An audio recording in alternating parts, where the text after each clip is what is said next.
SIR কাজে ভিন রাজ্যের বিচারক ওড়িশা এবং ঝাড়খণ্ডের জুডিশিয়াল অফিসারদের নিয়োগ করার নির্দেশও দিয়েছে সুপ্রিম কোর্টের প্রধান বিচারপতি সূর্যকান্ত। এই ইস্যুতে কড়া প্রতিক্রিয়া দিয়েছেন কেন্দ্রীয় প্রতিমন্ত্রী সুকান্ত মজুমদার।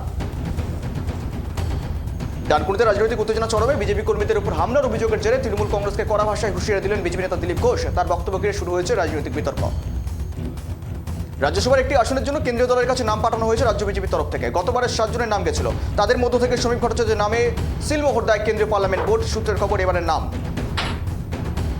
কলকাতা থেকে জেলা এবং রাজ্যের আদালতগুলিতে পরপর বোমাতঙ্কের অভিযোগ। ইমেইলে বোমাতঙ্কের হুমকির পরে রাজ্য জুড়ে ছড়িয়েছে উদ্বেগ। পূর্ব মেদিনীপুরে বোমাতঙ্কের হুঁশিয়ারি পাওয়ার পরেই জেলা এবং রাজ্যের আদালতগুলিতে সতর্কতা জারি করা হয়েছে। রাজ্যে আসন্ন বিধানসভা নির্বাচনকে সামনে রেখে কেন্দ্রীয় বাহিনী মোতায়েন ইস্যুতে কড়া বার্তা দিয়েছে নির্বাচন কমিশন। কবে কেন্দ্রীয় বাহিনী আসবে তাতে বিজেপির মাথা ব্যথা নেই, আমরা আমাদের কায়দায় ভোট লড়বো, জানালো বিজেপির রাজ্য সভাপতি সমীক ভট্টাচার্য।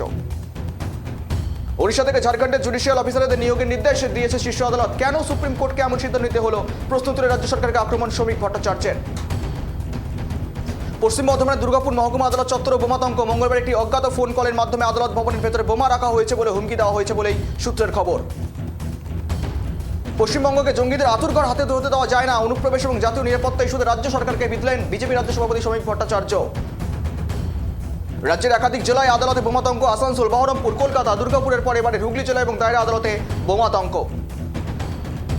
আগামী 28 ফেব্রুয়ারি প্রকাশিত হতে চলেছে চূড়ান্ত ভোটার তালিকায় প্রথম পর্ব। রাজ্য জুড়ে প্রস্তুতি তুঙ্গে থাকলেও দ্বিতীয় তালিকা কবে আসবে তা নিয়ে ঘনিয়ে উঠেছে ধোঁয়াশা। বাঁকুড়ার জঙ্গলমহলে এবার বড়সড় রাজনৈতিক রদবদলের ইঙ্গিত। বিজেপি প্রধানের বিরুদ্ধে অনাস্থা প্রস্তাব আনল তৃণমূল নির্দল।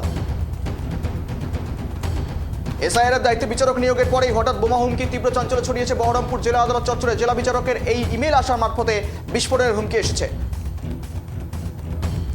নদীর বাঁধে ধস এবং ফাটল। বিপজ্জনক ছোট কলাগাছি নদীর বাঁধ এবং সেখান থেকে ভরা কোটালের আগে আতঙ্কে সন্দেশকারীর বেরমুজুর গ্রামের এলাকার মানুষজন। পশ্চিম বর্ধমান জেলার আসানসোল আদালত চত্বরে বোমাতঙ্ক। আদালত সূত্রে জানা গিয়েছে পশ্চিম বর্ধমান জেলা বিচারকের কাছে ইমেলের মাধ্যমে আদালতের প্রাঙ্গণে বোমা রাখা আছে বলেই হুমকি বার্তা পৌঁছায়। সল্টেকার এসএসসি ভবনে শুরু হলো একাদশ দ্বাদশ শ্রেণীর নিয়োগের সুপারিশপত্র দেওয়ার প্রক্রিয়া। মেধা তালিকা থাকা 67 জন চাকরি প্রার্থীকে মঙ্গলবার 2 দফায় কাউন্সেলিংয়ের জন্য ডাকা হয়। কেলেঘাই নদীর তীরে রমরমিয়ে চলছিল পোস্ত চাষ। সেখান থেকেই আফিম তৈরির পরিকল্পনা ছিল। গোপন সূত্রের খবর পেয়ে মাদক বিরোধী অভিযানে বিঘার পর বিঘা পোস্ত চাষের জমি নষ্ট করে দিল পুলিশ।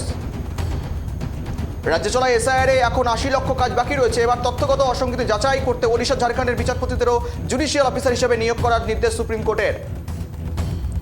বাঁকুড়া জেলার ইন্দাস ব্লকে ঘোষবাগ থেকে ঝালসি পর্যন্ত প্রায় 12 কিলোমিটার সড়ক আদালতে কার্যত মৃত্যুপদে পরিণত হয়েছে। বাড়ছে দুর্ঘটনা, জমছে ক্ষোভ, আর তারই মাঝে ভোটের আগে তুঙ্গে রাজনৈতিক চাপানোতর। দিল্লি এবং রাজস্থান কোর্টের পর এবার সিটি সিভিল কোর্টেও বোমাতঙ্ক। ইমেলে আদালত চত্বরে বোমা রাখা আছে বলে হুমকি দেওয়া হয়। আদালত চত্বরে চূড়ান্ত সতর্কতা। খবর পেয়ে পুলিশ সব এজলাস ফাঁকা করে দিয়েছে। চলছে তল্লাশি।